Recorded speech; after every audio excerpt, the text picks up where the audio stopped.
The world of technology is no stranger to high stakes and even higher valuations, but few figures command attention quite like Elon Musk.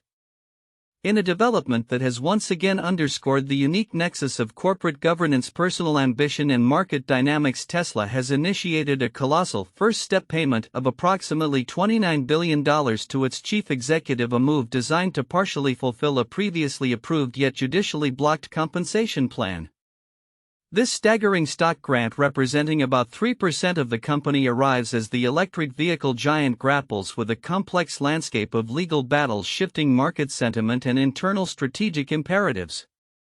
This substantial payout, described by Tesla as a good faith payment, is a direct response to a Delaware judge's decision to strike down Musk's original 2018 compensation package, which had been overwhelmingly approved by shareholders not once but twice. The initial plan was lauded by some, including the New York Times' Andrew Ross Sorkin, as about as friendly to shareholders as they come, due to its audacious structure that tied Musk's compensation entirely to the company's performance, requiring massive market capitalization increases before any payout. However, the Delaware court ruled that Tesla's board lacked sufficient independence and that shareholders were not adequately informed. In a strategic maneuver following this legal setback, Tesla has since moved its incorporation to Texas, a state generally perceived as more management-friendly than Delaware. The new first-step payment was approved by a special board committee comprising just two members, Robin Denholm and Kathleen Wilson-Thompson, who have assured shareholders there will be no double dip if the original 2018 package is eventually reinstated by the courts. The rationale behind such an immense compensation package, despite judicial scrutiny, remains consistent. Tesla's board believes it is crucial to retain Musk's vision and energy, particularly as the company pivots towards becoming a leader in artificial intelligence, robotics, and related services. Denholm and Wilson-Thompson explicitly stated that this requires a leader with strong vision and execution skills, unequivocally identifying Musk as that individual. This comes amid reports that Musk himself has threatened to leave Tesla if he does not receive what he considers fair compensation and adequate control, highlighting the unique leverage a founder-CEO of his stature can wield. Yet this massive financial commitment unfolds against a backdrop of significant challenges for Tesla. The company is currently experiencing falling global sales, facing intense competition from lower-cost Chinese rivals and grappling with declining brand loyalty. The latter, according to Reuters data, has notably collapsed after Musk's increasingly public political endorsements, particularly his backing of Donald Trump. These headwinds have translated directly into Tesla's stock performance, which is down 25% so far this year. This decline has in turn severely impacted Musk's personal fortune, with his net worth plummeting by some $80 billion this year to approximately $352 billion, according to the Bloomberg Billionaires Index. Such a substantial drop places his reign as the world's richest person in jeopardy, with Oracle's Larry Ellison now only $60 billion away from potentially dethroning him if Tesla's stock sees another significant tumble. Even Musk's controversial stint leading the Department of Government Efficiency (DOGE) appears to have taken a toll on his pocketbook, contributing to the financial erosion. Beyond Tesla's immediate corporate drama, the broader technology landscape is undergoing a profound transformation, shifting from an era dominated by consumer applications to one focused on hard tech. This new era, as reported by the New York Times, sees Silicon Valley giants like Google scaling back on lavish perks and scrutinizing employee performance more closely. There's also a noticeable political recalibration, with a segment of venture capitalists and entrepreneurs embracing a libertarian stance, advocating social liberalism while maintaining an anti-government posture in business regulation.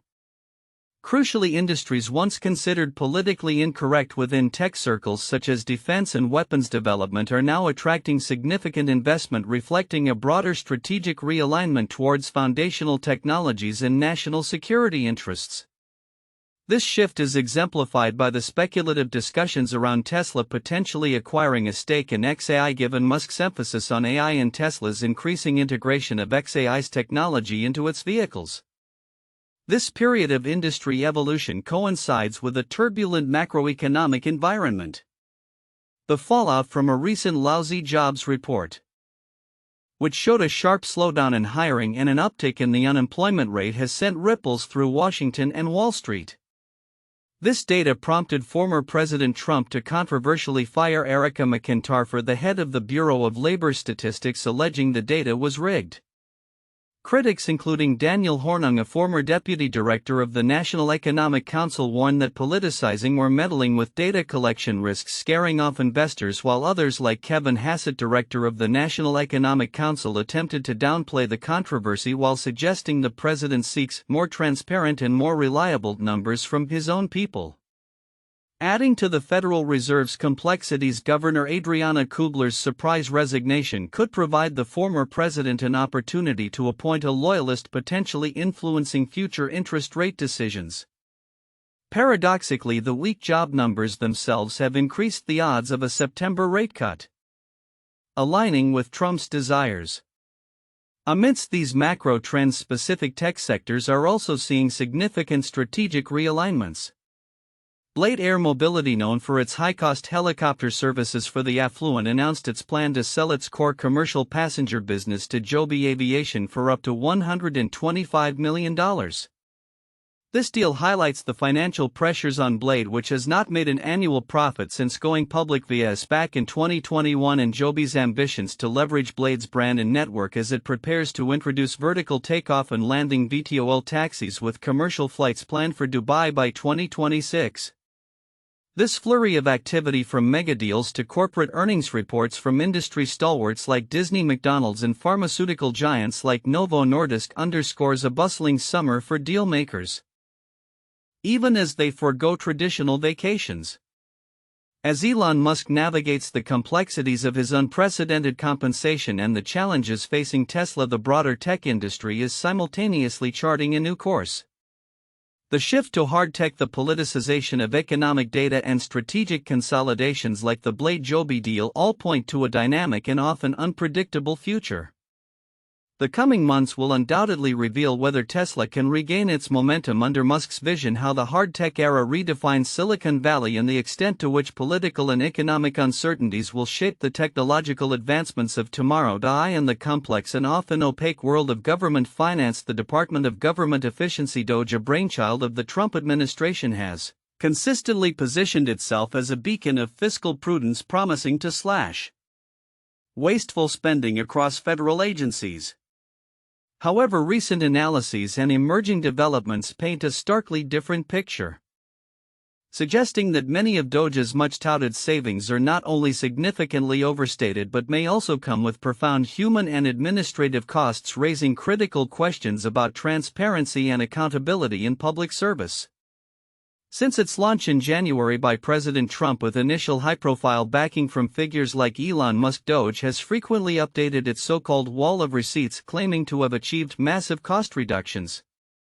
The agency now asserts a staggering $52.2 billion in savings from canceled contracts alone, contributing to a grand total of $199 billion saved when factoring in real estate lease cancellations and personnel reductions. This, according to DOGE, equates to an impressive $1,236.02 per person in the U.S. Yet a CBS News investigation published on August 4, 2025 meticulously dissects these claims, revealing substantial discrepancies that challenge the very foundation of DOGE's reported achievements. The CBS News review focused on three of DOGE's largest claimed cuts, all stemming from the Department of Health and Human Services (HHS) and related to COVID-19 testing and treatment contracts for the uninsured or underinsured. While DOGE boasted savings of $6.4 billion from these cancellations, the analysis of transaction records indicates the actual unspent obligated funds amounted to a mere $165 million. The vast difference, as explained by experts like Nat Malkus, a senior fellow at the conservative-leaning American Enterprise Institute, lies in DOGE's methodology. It reported the ceiling, the total potential value of contracts, as savings rather than the funds that were genuinely unspent or unobligated.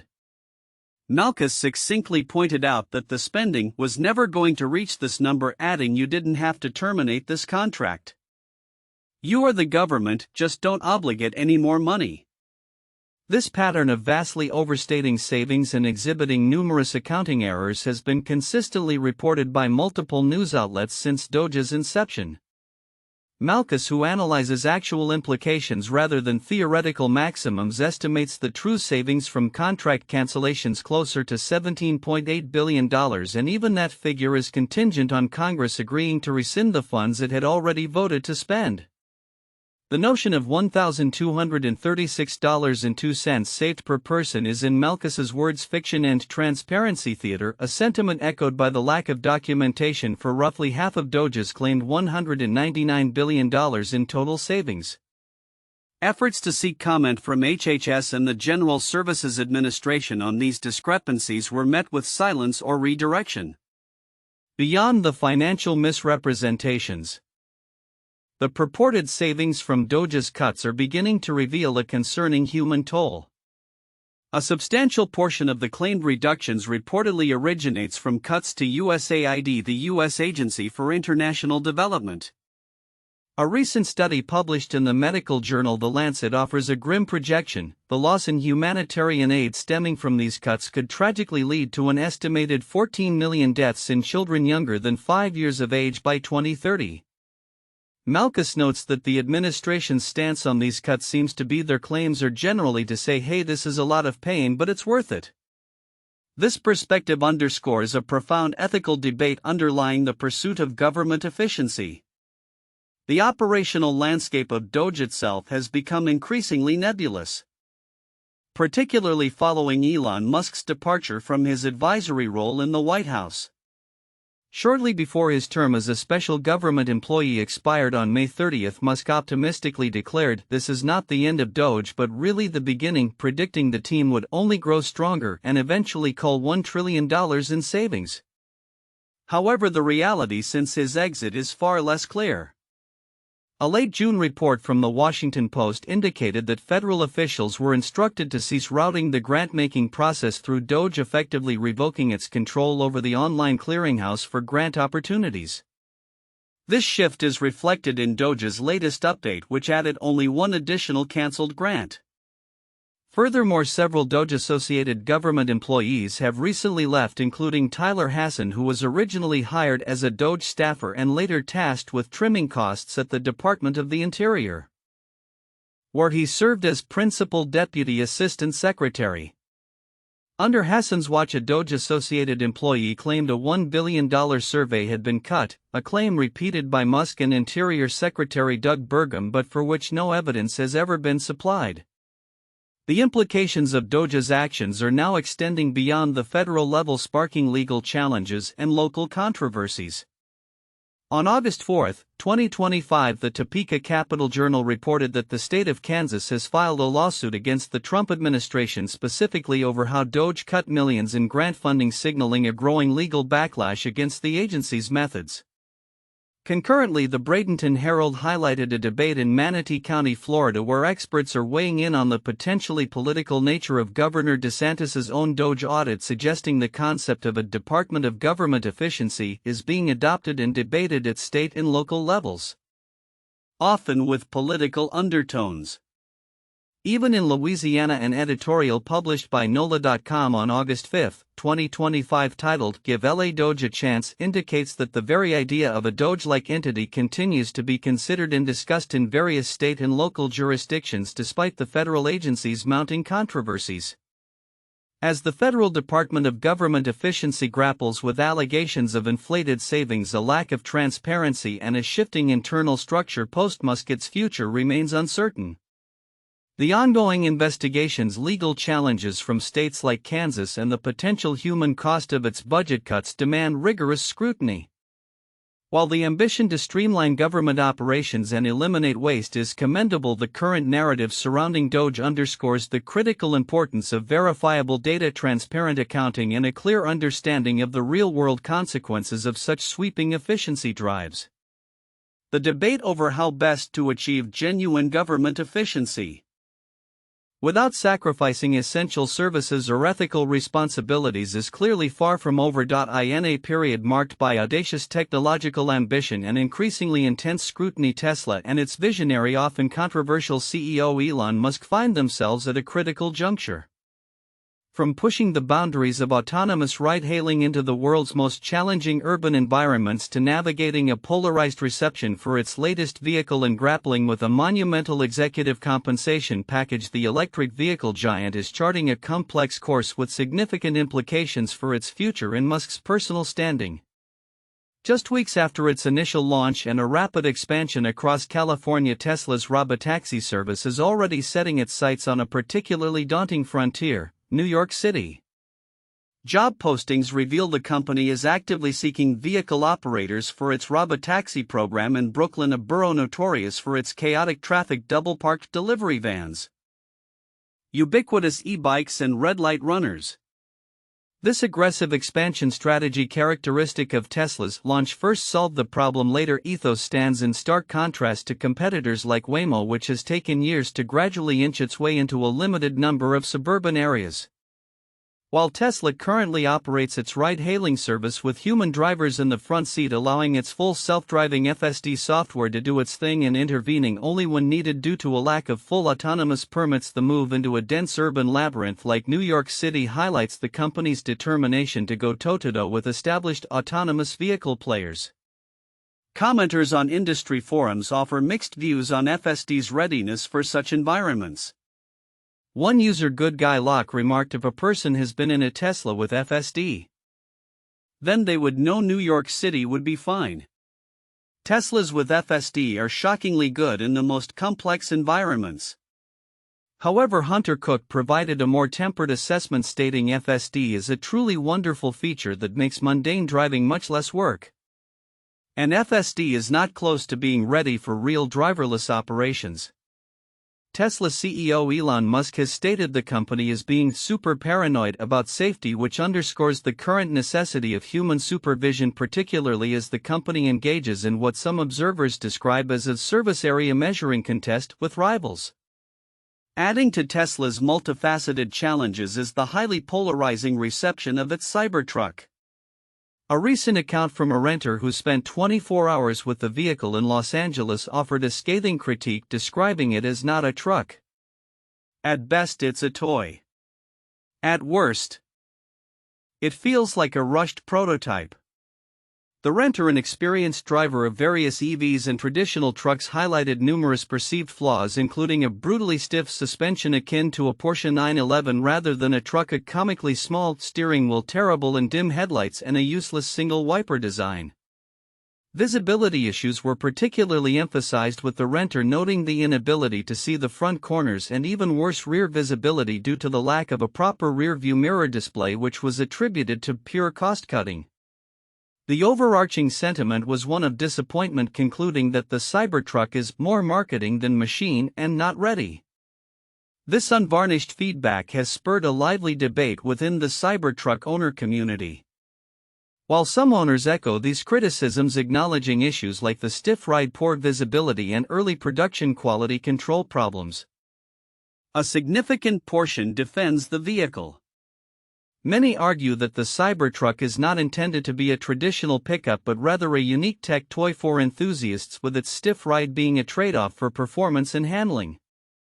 They often highlight the stainless steel exoskeleton's durability and the advanced camera systems as features that outweigh the perceived flaws, often dismissing critics as haters or shills.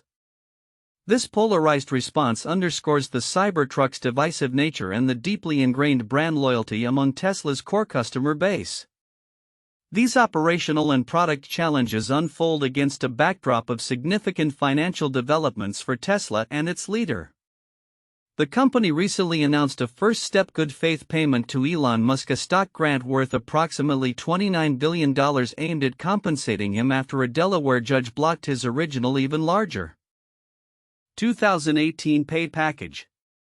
This move comes despite the original plan being overwhelmingly reapproved by shareholders, with the company now fighting in court to reinstate it. Tesla's board, acknowledging efforts to better keep Elon's energies focused on Tesla, approved this initial payment through a special committee, even considering future investments in XAI, Musk's AI venture, given Tesla's increasing reliance on XAI's technology. The rationale behind such a massive payout, as articulated by Tesla's chair Robin Denholm and director Kathleen Wilson-Thompson, is Musk's indispensable role in the company's vision to become a leader in AI, robotics, and related services. However, the sheer scale of this compensation has drawn criticism, with some pointing to other tech executives who achieved significant market value growth with far less personal compensation. Compounding these issues, Tesla's stock performance has been notably poor, directly impacting Musk's personal fortune. His net worth has plummeted by an estimated $80 billion this year, bringing his current value to approximately $352 billion, a significant drop from his peak of over $450 billion late last year. This decline is largely tied to a nearly 20% drop in Tesla's stock price this year, following missed Wall Street expectations and a double-digit percentage revenue decline in the second quarter of 2025. With only about $60 billion separating Musk from Oracle's Larry Ellison, another significant tumble for Tesla's stock could see him dethroned as the world's richest person. His controversial, albeit self-proclaimed, role as head of the Department of Government Efficiency (DOGE) has been cited by some as a potential distraction that has done more damage to his pocketbook than he anticipated. As Tesla navigates these complex waters, its future hinges on its ability to execute its ambitious technological roadmap, refine its product offerings like the Cybertruck, and maintain investor confidence amidst financial headwinds and leadership compensation debates.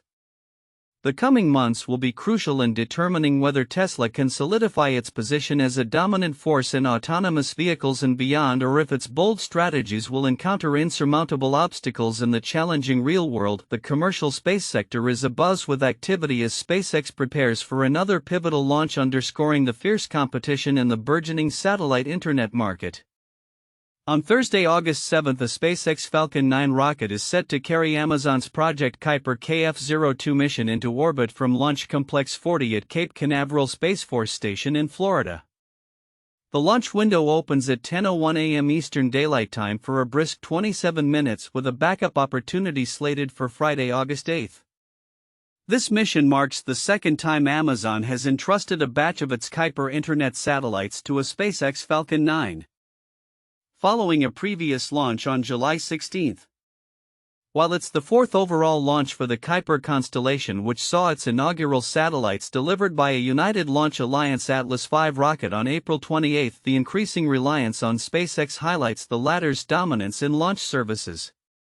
A notable detail for this particular mission is the Falcon 9 first stage booster. It will be making its maiden flight. This is a relatively rare occurrence for SpaceX, a company renowned for pushing its reusable boosters to well over 20 flights to significantly drive down launch costs. Following stage separation, the booster will execute a precision landing on the shortfall of Gravitas drone ship stationed in the Atlantic Ocean, foregoing the characteristic Space Coast sonic booms. Days later, it will be retrieved at Port Canaveral. Amazon's Project Kuiper is a direct competitor to SpaceX's Starlink, both aiming to provide high-speed internet access to unserved and underserved communities globally. After deployment at an altitude of 289 miles by the Falcon 9, Amazon's team at their operations center in Redmond, Washington, will take over, raising the satellites to their operational orbit of approximately 391 miles. The ambition behind Project Kuiper is substantial, with plans to deploy 3,232 first-generation satellites within the coming years. This effort is supported by significant infrastructure, including a new $140 million 100,000-square-foot processing plant at NASA's Kennedy Space Center dedicated to preparing the Kuiper satellites for launch. The ongoing space race for global internet connectivity is largely personified by the rivalry between two tech titans, Jeff Bezos, founder of Amazon and Blue Origin, and Elon Musk at the helm of SpaceX and Starlink.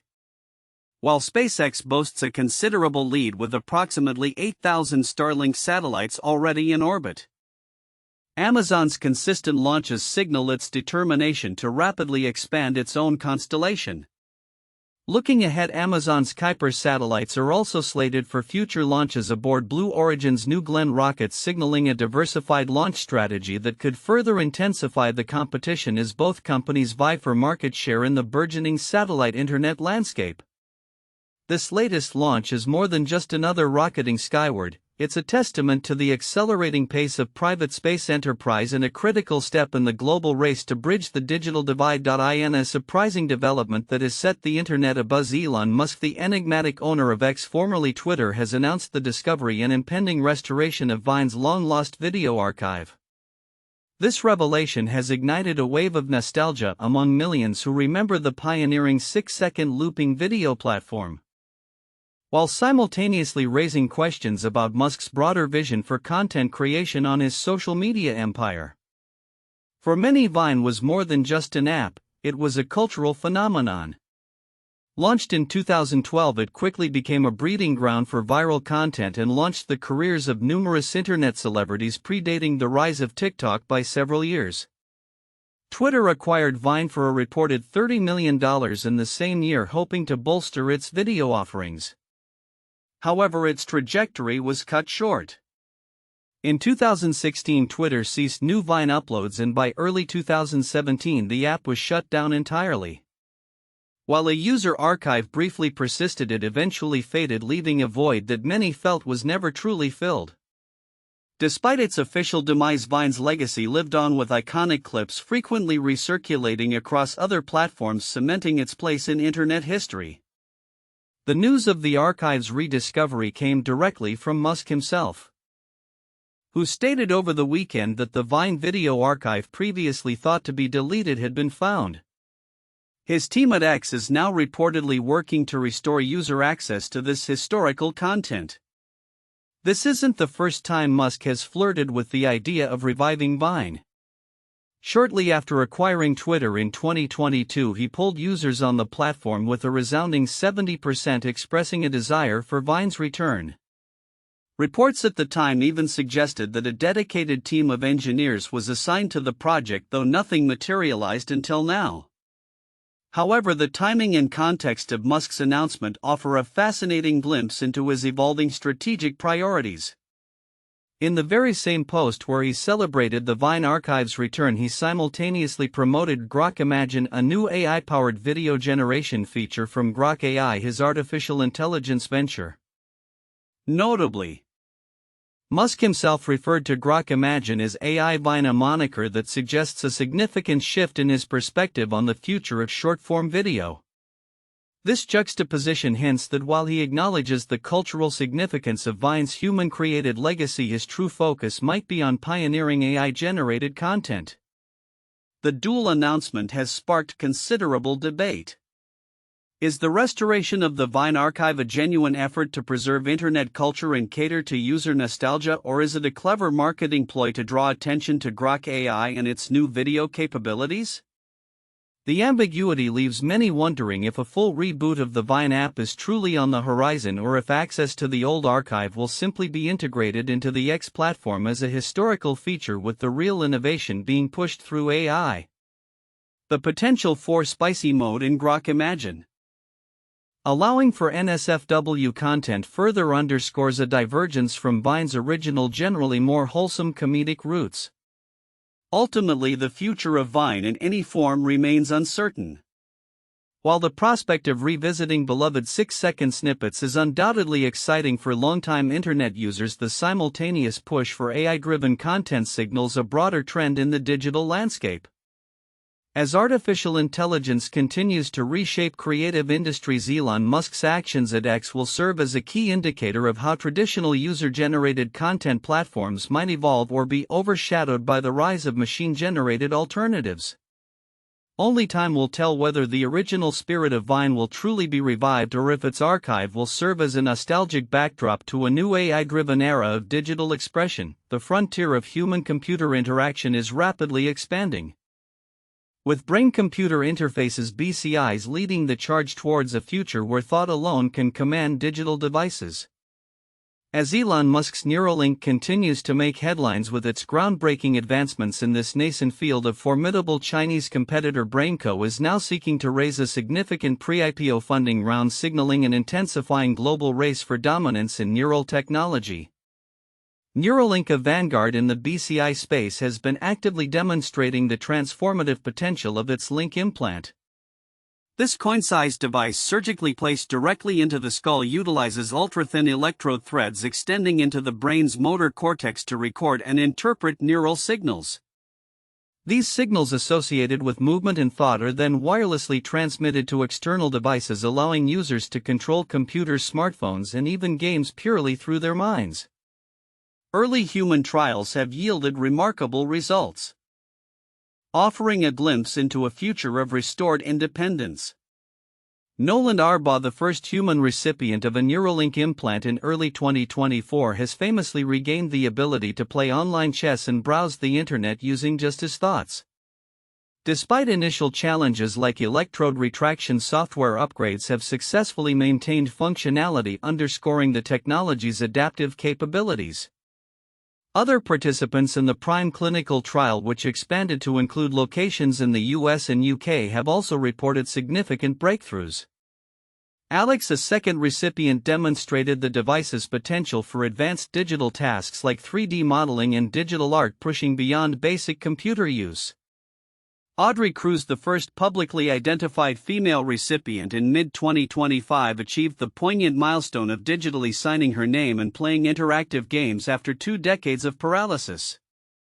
Similarly, RJ, a U.S. military veteran, has leveraged the technology to control his smartphone and computer, enhancing his daily communication and digital tasks. By late 2025, at least 9 individuals had received the implant, successfully executing binary commands and navigation tasks with thought alone, confirming the device's efficacy across diverse patient profiles. While Neuralink's immediate focus remains on medical applications, restoring communication and independence, its long-term vision is far more ambitious, encompassing memory enhancement, direct brain-to-brain communication, and even a seamless integration of human cognition with artificial intelligence. However, this pioneering technology is not without its challenges, raising critical ethical and safety questions concerning neural data privacy, the long-term health risks associated with chronic electrode implantation, and the potential for social inequality between enhanced and non-enhanced individuals. Neuralink emphasizes incremental progress and strict regulatory compliance, acknowledging the profound responsibility that comes with merging the human brain with machines. Parallel to Neuralink's advancements, Hangzhou-based BrainCo, known in China as Zhujiang Qiangnao Technology Company, is emerging as a significant contender. The company is currently in talks to secure approximately $100 million in pre-IPO funding, valuing the startup at over $1.3 billion. Founded in 2015 by Han Biqing, BrainCo is actively developing bionic limbs and brain-controlled computing technologies, positioning itself as a direct rival to Neuralink. The company is reportedly preparing for a potential IPO with Hong Kong or mainland China as possible venues, though final decisions are still subject to market conditions. BrainCo's journey, however, has seen a notable strategic pivot.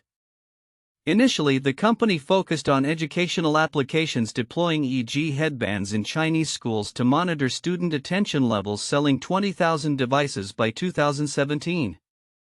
This approach, however, faced considerable public backlash over privacy and surveillance concerns, leading schools to halt trials in 2019. Rather than abandoning its core brain-computer interface technology, BrainCo deftly redirected its efforts towards medical applications, demonstrating how startups can transform setbacks into opportunities. This resilience and strategic reorientation have clearly resonated with investors. Despite the past controversies, the company's current valuation represents a dramatic increase from its earlier funding rounds, which totaled $5.5 million in 2017 and $15 million by 2019. BrainCo's inclusion among China's 6 little dragons further underscores investor confidence in its pivot towards the high-growth medical BCI sector.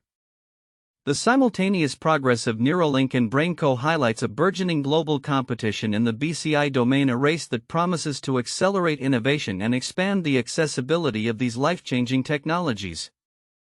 As these companies navigate the complex landscape of technological development, regulatory compliance, and ethical considerations, the world watches eagerly to see how brain-computer interfaces will redefine human capabilities and reshape our interaction with the digital world.